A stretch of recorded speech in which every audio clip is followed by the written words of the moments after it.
Hello, welcome to Gemstone Tarot. In the kitchen, we are in the kitchen.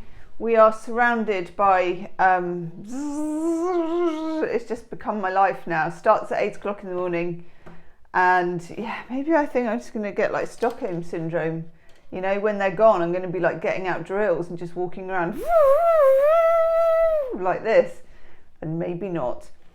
The good thing is they're very nice. They're really nice guys. So that makes a massive difference. Okay, what is the date today? I haven't got any internet, so I'm recording this because I had to unplug all the internet. Oh God. So I don't know how I'm going to upload this yet. Might have to go round to my mum's and upload it because I'm doing it on my phone. So I would normally have a look. Does my watch even work? It does. Okay. What's the date? Why does the Apple Watch tell you everything except the date? There we go. 16th today. So this is for the 16th. For Tuesday, the 16th of September 2025. Glad we've got that settled. And there could be a cat here somewhere. The cats are all slightly freaking out at the moment as well. Probably not as much as I am. We have Star Story of the Month from Leah Lindertz. And this is loads of more things I can't pronounce. Is that? I don't know if that's backwards or not. Ooh, cat alert. Come on then. Come on. Which one have we got here? Hello, Biggie. Biggie's coming. Hi, sweetie. Oh, no, it's Baron. That's a twin sister. Walu and Naglindi and the Eclipse. In many traditions around the world, eclipses are viewed as violent and antagonistic. Speaking of violent and antagonistic, Baron, with a snake, dragon, wolf or other feared creature, Baron, chasing and eating the sun or the moon. Oh my God, I suppose that would make sense, wouldn't it? Because yeah, you'd think, where's it gone? But there's also a tranche of traditions. Is this like Gemma's just started doing her tarot readings, so we are now just going to go in and out of the cat flap constantly? Hi, Bazza. If you want to go out, sweetie, go out, because you just came in.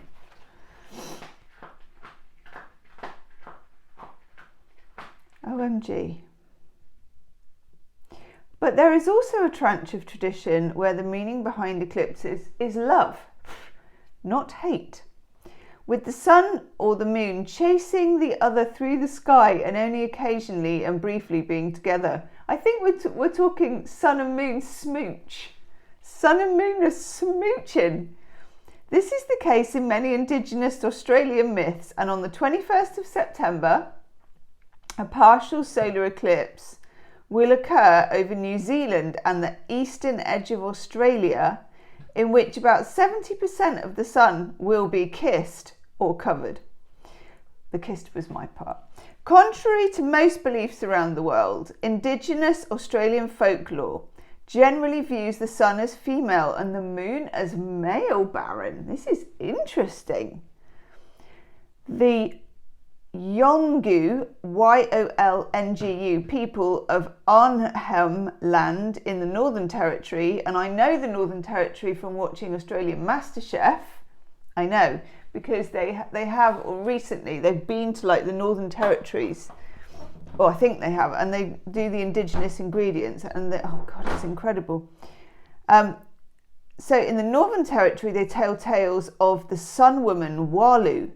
Each morning, Walu rises, lights a torch and decorates her face and body with red ochre powder, which, if I'm thinking correctly from MasterChef Australia, is where they've got those massive red cliffs and where I have always wanted to go because I am such a huge fan of red cliffs. God knows why, but I am. I love them. Anyway, some of which spills out onto the clouds and creates the burning red Australian sunrise. I love that. She travels across the sky from east to west, waking the birds who break into song and then the people. Then she reaches her evening camp in the west and daubs ochre on herself again, causing the sunset. before extinguishing the torch and hurrying back to the east to care for her children. Woman's work is never done.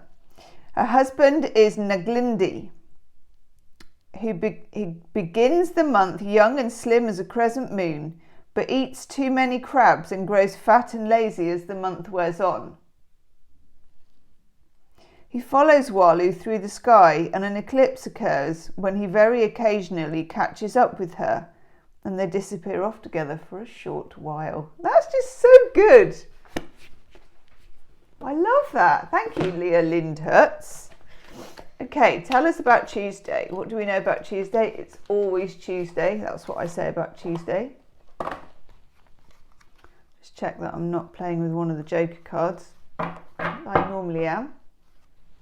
Thank you to everybody who joined the Gem Stars. I know, it's a fantastic way to support the channel and also to binge all of the latest stuff that I've done. My latest stuff that I've done, I did a pick a card reading for the Gem Stars a couple of days ago. It was good, actually. It was very, very good. I made a video about it telling you how good it was. I don't normally do that either, but it was spot on. So do check that out as well. If you want to join the Gem Stars, hopefully there's a join button underneath, near the hype button.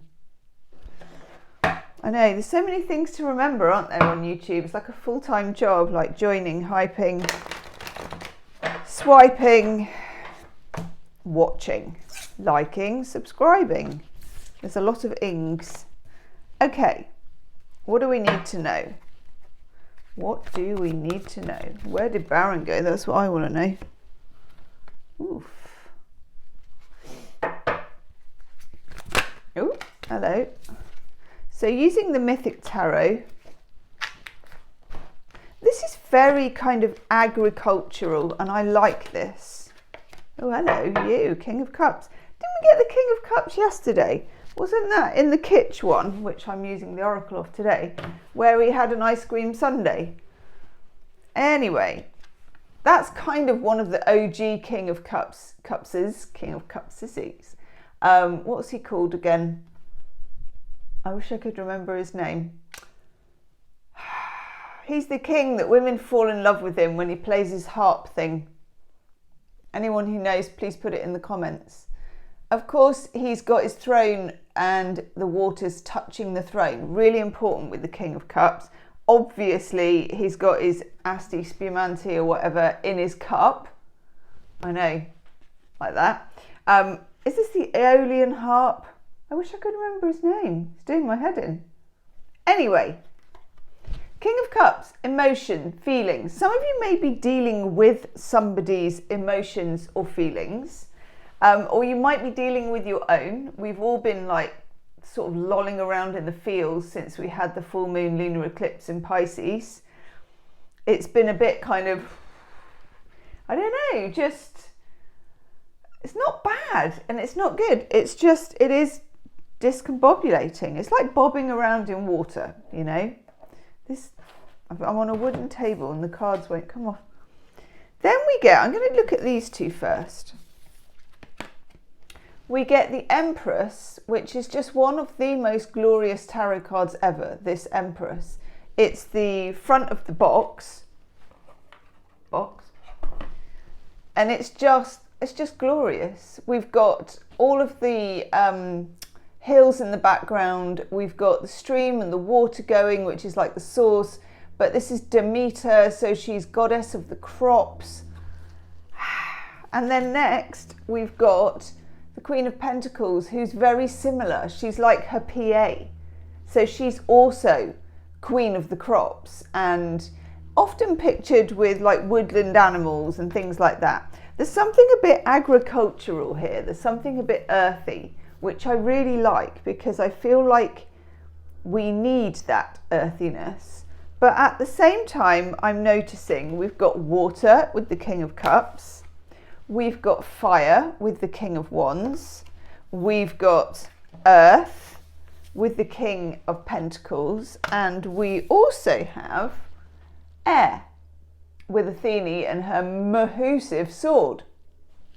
So the Magician has all four elements of the tarot on the table, and it's putting me in mind of that. It's making me think that any decision you make at the moment, try to balance it with intellect, which is air, with passion, which is the fire, with common sense, which is the earth, and with emotion and feeling, which is the water. It's nice to have all four in one reading and not that common, actually. Normally it's sort of 3 of one of the other type thing. So there is excitement, there is passion. This may come from somebody else, could be to do with relationships, could be to do with wanting to get something done. 4 of Pentacles, Sun in Capricorn though, slowing things right down, getting things right, paying people correctly, getting paid correctly, you know, all of those quite earthy, pentacly things. So emotion, excitement, but you still have to get paid. Earthiness, ideas, and some moments of inspiration. Now, because we are betwixt and between eclipses, these moments of inspiration may come to you in really weird ways, okay? Like I said, apply all 4 areas of the tarot to them and you can't really go far wrong. Because we have the King of Cups and the Ace of Swords, it could be emotional aha moments, insights, things that you're just not expecting. You're like, oh, now I know. So just make sure you're grounded, make sure you kind of ride the excitement as well, that you're not trying to be too sensible, but that you're being balanced across all 4 elements of the tarot. That's as much sense as I can make today. Let's have a kitsch pop oracle. I know. Oh God. Okay. Kitsch pop oracle.